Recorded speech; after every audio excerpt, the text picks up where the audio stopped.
Hello students, अभी हम कर रहे हैं एक्सरसाइज 6.5 क्लास 7 क्वेश्चन नंबर 4। निम्नलिखित में भुजाओं के कौन से समूह एक समकोण त्रिभुज बना सकते हैं। तो ये तीन आपको भुजाएं देनी है, आपको ये चेक करना है कि क्या ये समकोण त्रिभुज बनाती हैं या नहीं। ठीक है, निम्नलिखित में भुजाओं के कौन से समूह, तो ये तीन आपको दे रखे हैं एक्चुअली। इन भुजाओं में से कौन सा समूह एक समकोण त्रिभुज बना सकता है। तो कोई भी त्रिभुज समकोण त्रिभुज कब बनती है, मतलब तीन साइड से मिलकर समकोण त्रिभुज कब बनेगी, अगर वो पाइथागोरस थ्योरम को प्रूव करेगी, मतलब इस रिजल्ट को सही करेगी, तभी वो हो सकती है। तो अब हमें कैसे पता लगेगा कि इसमें से पाइथागोरस थ्योरम होती है कर्ण का वर्ग बराबर है आधार का वर्ग प्लस लंब का वर्ग। अब ये कैसे पता लगेगा कि ये पाइथागोरस लगेगी कि नहीं लगेगी। तो हमें यहाँ वैल्यू रखनी होगी और दोनों साइड को बराबर अगर आ जाती है तो वो समकोण त्रिभुज है, और अगर नहीं आती तो समकोण त्रिभुज नहीं है। तो सबसे पहले तो हमें पता लगना चाहिए कि कर्ण क्या होगा, आधार क्या होगा और लंब क्या होगा। तो जो सबसे बड़ी भुजा होती है वो कर्ण होती है। ठीक है, तो क्या एक लाइन यहाँ लिख लो, समकोण त्रिभुज में कर्ण सबसे लंबी भुजा होती है। ठीक है,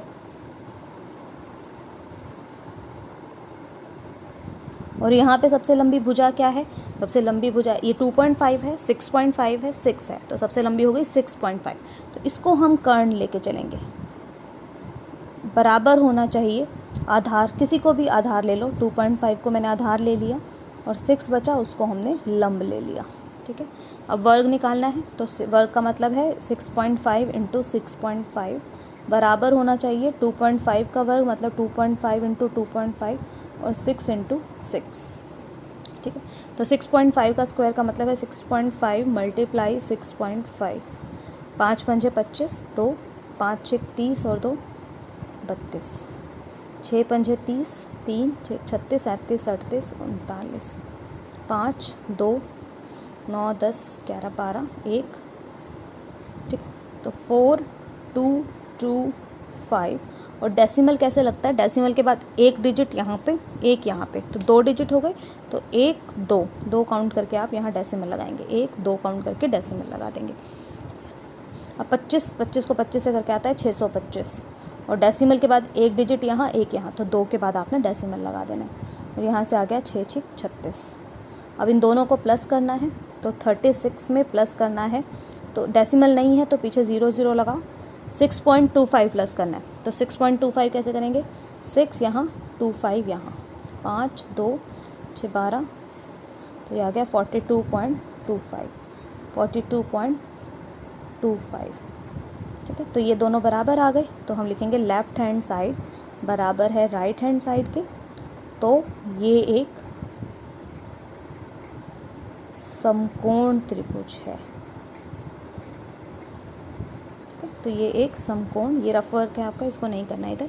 ये एक समकोण त्रिभुज है, और समकोण त्रिभुज है तो क्या होना चाहिए, इसमें एक ये पूछा था कि कर्ण कौन, मतलब समकोण किस पे होगा।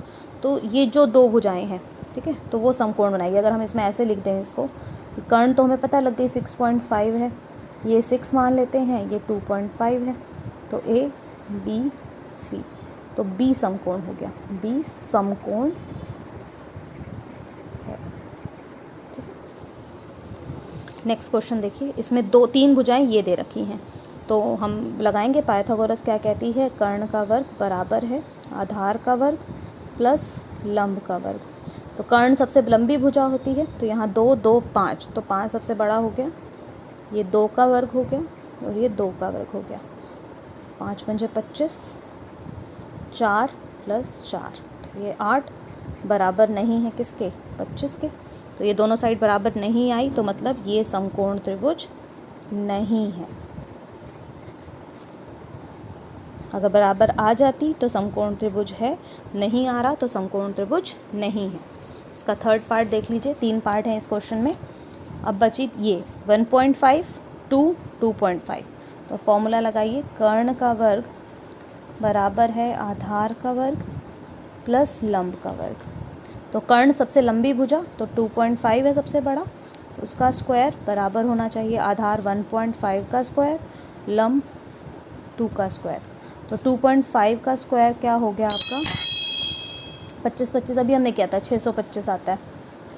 और ये पॉइंट आ गया 1.5 यानी 15 को 15 से गुणा करना है, 15 को 15 से 225 और 0.12, तो ये आ गया 2.25 प्लस 2 का स्क्वायर 4, ठीक है। प्लस करिए 4 और 2.25 को प्लस करना है, तो यहाँ आपने 0 लगा लेनी है, ठीक है। तो ये भी 6.25 आ गया और ये भी 6.25। तो ये लेफ़्ट हैंड साइड बराबर है राइट हैंड साइड के। तो यहाँ से क्या आ गया कि यह एक समकोण त्रिभुज है।